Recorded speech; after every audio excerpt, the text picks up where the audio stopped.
Hi, you guys, and welcome to my channel, Life Lessons Learned. As you know, I am going to be talking about the different things that I experienced in my life that taught me lifelong lessons. And hopefully, some of these stories will assist you in or I should say, many areas of your life. And, you know, we don't all have to continue to make the same mistakes. We really can learn from others. I definitely believe that throughout my time here. In this one, I'm going to talk about a time when I was teaching parenting classes at a major university in Michigan. And I actually, now that was one, well, I loved all of my jobs except one, and you guys will hear about that one later. But this was one where I really, really took pleasure in doing my classes because it was always very helpful for the parents that, came in to take the classes. We were always able to brainstorm ways to give them tips, techniques, and strategies to increase their communication processes with their children, um, which of course allows you to increase your communication processes with coworkers and colleagues and family members. I mean, positive communication skills works across the board. So for this particular incident, and if you saw one of my previous videos, you'll know that some parents took my classes voluntarily just because they wanted to increase their parenting skills and tips and techniques. And some parents were court ordered to take my class. So that meant that sometimes the children had already been removed from the home and they had to take so many hours of parenting classes and they had to complete, I don't know what you want to call it, questionnaires or surveys to see how much they were able to begin to change their behavior patterns, their negative ones, or at least their thought patterns so that they can begin to improve with their parenting skills. So on this particular night, there must have been about 18 to 20 parents in my class. And, it's just a normal classroom. People sit wherever they want to sit. And there was a lady that sat in the front row, um, like right in the front row. And she was kind of like you could tell right off by her body language she didn't want to be there. So she was kind of sitting like this, which is fine. I mean, everyone's going to do their own thing, right? So I introduce myself and I usually go over the rules, or I don't want to say rules, but the regulations that we have for each class that we will respect each other. Where, if we have questions, we'll, raise our hand so we can be called upon.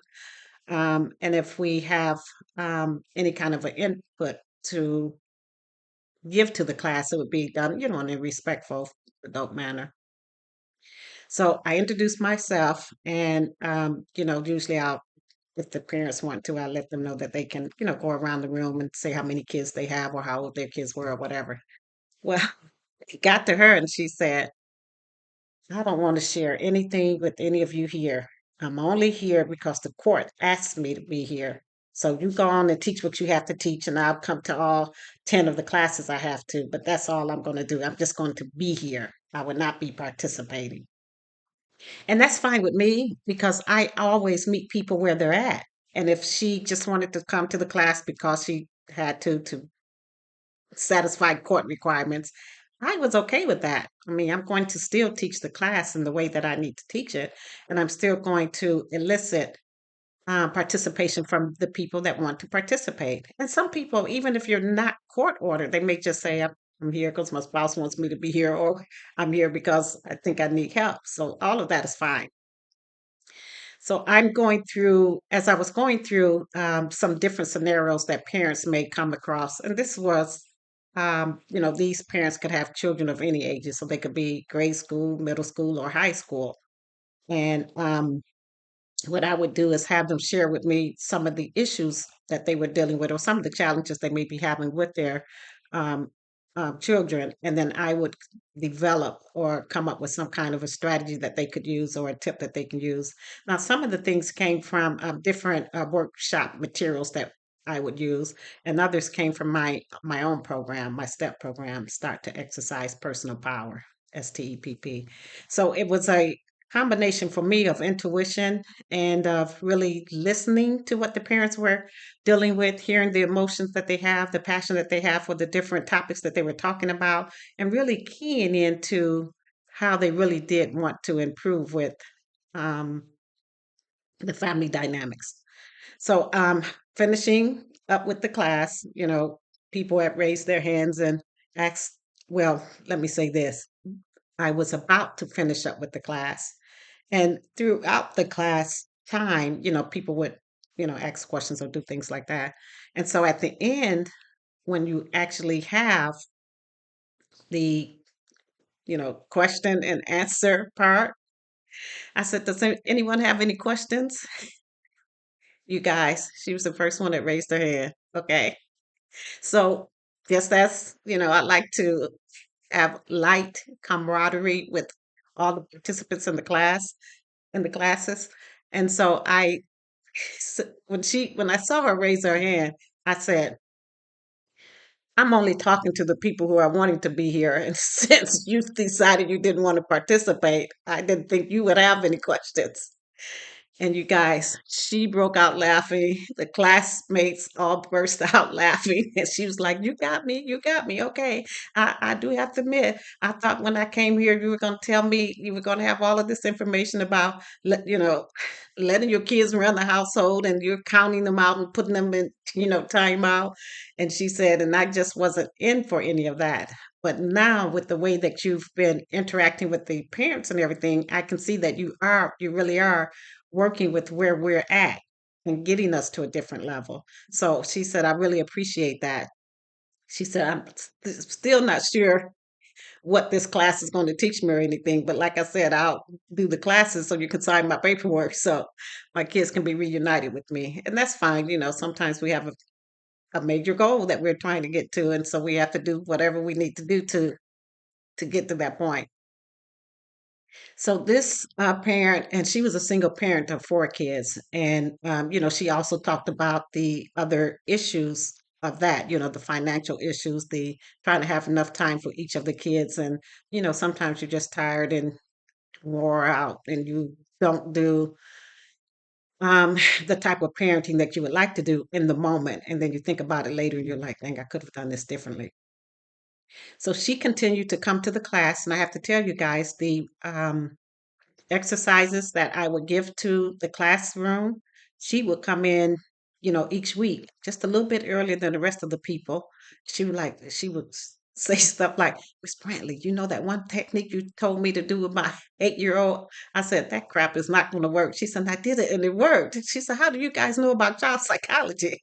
I said, trust me, we study on all of this stuff. Plus we we upkeep the way life moves and the way things are in this day and age. So we're not like, giving you techniques that worked in 1910 because that just doesn't work. Now the basic stuff still works, teaching kids to say yes, ma'am, no, ma'am, thank you, may I, that kind of stuff. But there are other things that come into play because the world changes. Now, what I wanted to share with you guys was that she finished the class. She wound up being a good component for that class because we were all able to joke and talk about the things that the techniques that I shared that tried at home and how they worked, and some that they were like, oh, that one's going to take too long to implement, and I don't know if I have time and that kind of thing. So to just give you an example of one of the things that we did, I there was a parent that said that she had I think he was like 13 or 14-year-old son, and you know how you have to take the trash out every week, if it's Wednesdays or Thursdays or whatever, and it has to be out early, or the if it's not, if you pull it out too late, you've just missed it. So she was saying how her son every week managed to miss that, get up. And you couldn't take it out the day before because then you would get a fine. So you had to have it out that morning between so many hours, 6 to 7 or something like that. So she was asking me what could she do to make him remember that. So yeah, and this was a parent who had the same type of system that my mother had with us, whereas when you did your chores and your duties and everything, you got an allowance. So he had different chores in the household, and those he was okay with doing. But for some reason, like, who wants to get up at 6 a.m. to take out trash? But if you got to get up and be ready for school and everything anyway, he probably would have been up at that time. So I told her one way that she could handle that would be to, just like any employer would when you work, if you're not doing your duties, you don't get a raise, you don't get a bonus. So I said what she needed to do is start a demerit system. So each time he missed the trash, there'd be a certain percentage of his allowance that would not be included. In other words, if you're not doing all the duties to earn the allowance, then you're not getting the full allowance. So she was willing to try that. She did that, and she said it only took 2 times. By that third time, he didn't miss taking out the trash anymore, and he understood what his responsibilities and how accountable he needed to be. So it's not.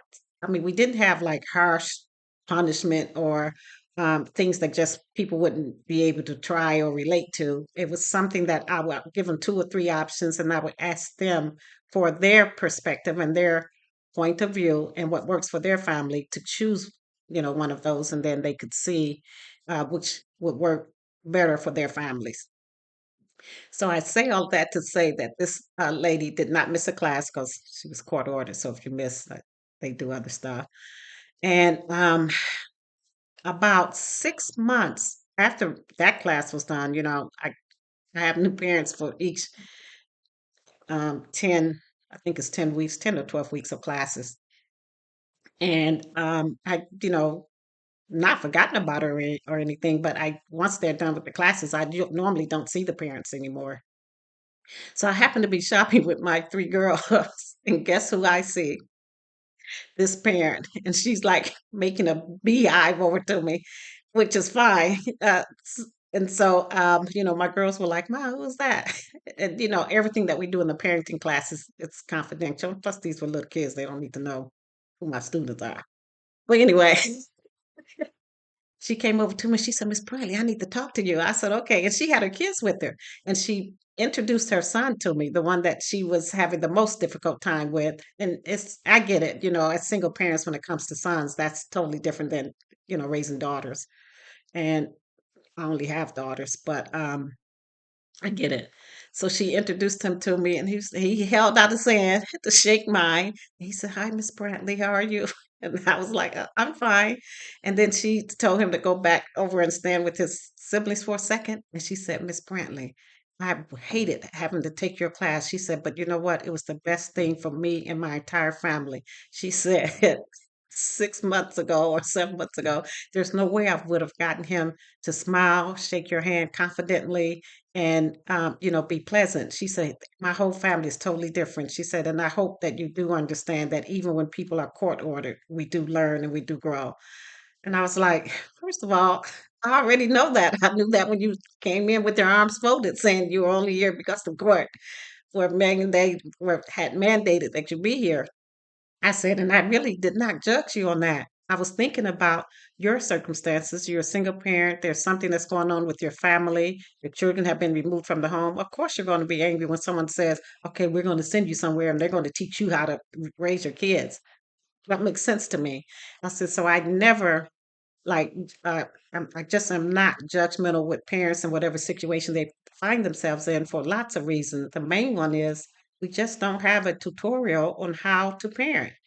Sure, we have lots of books and videos and things like that, but an actual something that says this will work guaranteed, this right here won't work, you need to do that. I mean, we learn as we go."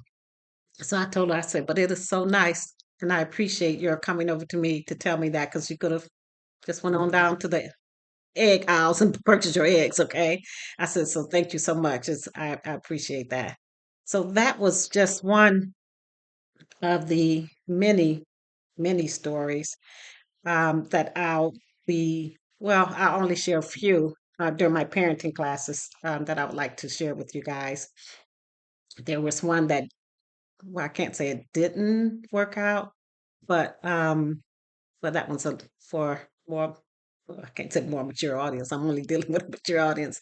But there was one where a tragedy occurred, not through any fault of mine or the program itself. It's just that some people that we're working with are not able to be helped just through our program. Sometimes there are other issues going on. Sometimes there are legal parameters that need to be adhered to. And then sometimes there are some people that need more than just a parenting classes. There's sometimes mental health issues going on and things like that. And in this particular case, you'll hear about that within the next few videos. I will share that story. So again, this is Sherry. I'm at my channel is Life Lessons Learned. Please like, comment, and subscribe, and share this video for others to see as well. As you know, my mantra is knowledge is in the knowing, but wisdom is in the doing, and the application of a lesson is in the doing of it. So again, we can't say we've learned lessons and we're still repeating the same mistakes and still falling down that same pit hole. We need to be able to change, first of all, our thinking so that we can change our behavior, so that we can change our outcomes in life and begin to experience those things in life that we would like to experience more and more. And those that we don't want to experience, we begin to experience less and less. Thanks, you guys. I'll see you on the next one.